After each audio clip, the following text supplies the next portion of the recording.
That's, culture is what you mentioned there as well. Culture is huge. And I think when organizations focus on culture, they really have some place to go and they really have some very tangible gains they can make. I have a strategic vision that I put out every year. And I call it a quad chart. It's something from my military days. So there's 4 sections to this document, if you will. And one of the sections has always been focus areas. And under focus areas, fitness, culture, professionalism. I had all these, but culture was a bullet under focus areas. And about 3 years ago, I realized culture is its own focus area. So now it's a quin, not a quad chart. It's a 5 sec. So whatever you call that, but culture is its own section, and culture has 6 bullets underneath it. So focusing on culture is very important. And how do you address that in the high performance workplace? Well, the companies that truly do the best job and that reap the best results are those where it's, and you just said it perfectly, where if they've got 3 or 4 key initiatives, every year one of those initiatives is around the culture.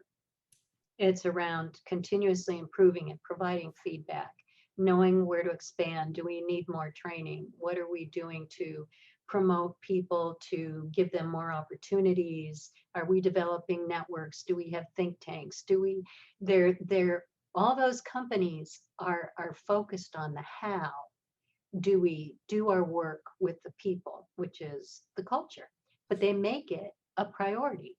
If you look at most companies have staff meetings and they talk about where are we with our products, our customers, how are we performing? What's the bottom line? What are our expenses? What are our costs?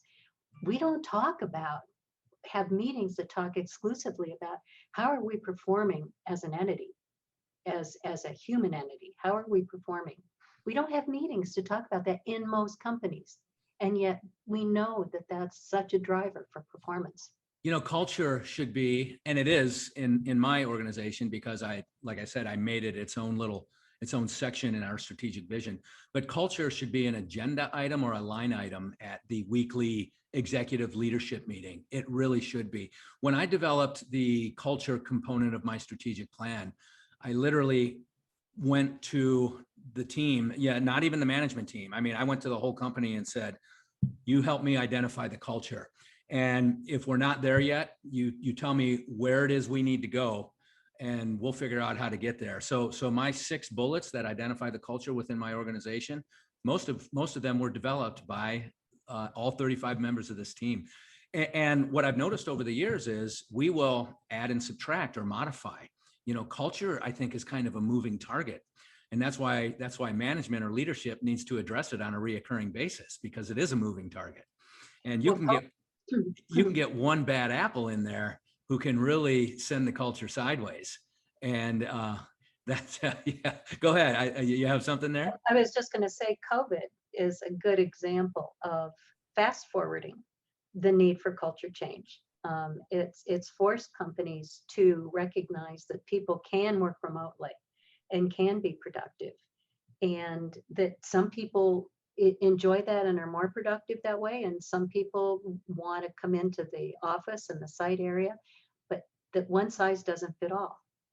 And so the advice we're giving to companies that are now looking for, what do I do that now that people can come back into the workplace and so on, is to say you need to be talking with people about how do you best support the company objectives, and at the same time meet their needs in terms of what's most productive for them. I've heard a new statement that I really like lately. Instead of work-life balance, the term was work-life integration, which makes more sense to me because that's the way I've always worked. Makes a lot more sense. Absolutely. And if you love what you do, work isn't onerous. It's not hard. It's time consuming, but it's something that you really enjoy doing. Yeah, and you feel good about it at the end of the day. What did I get done? What do I have yet to do? What awesome thing am I going to tackle tomorrow? It is, you know.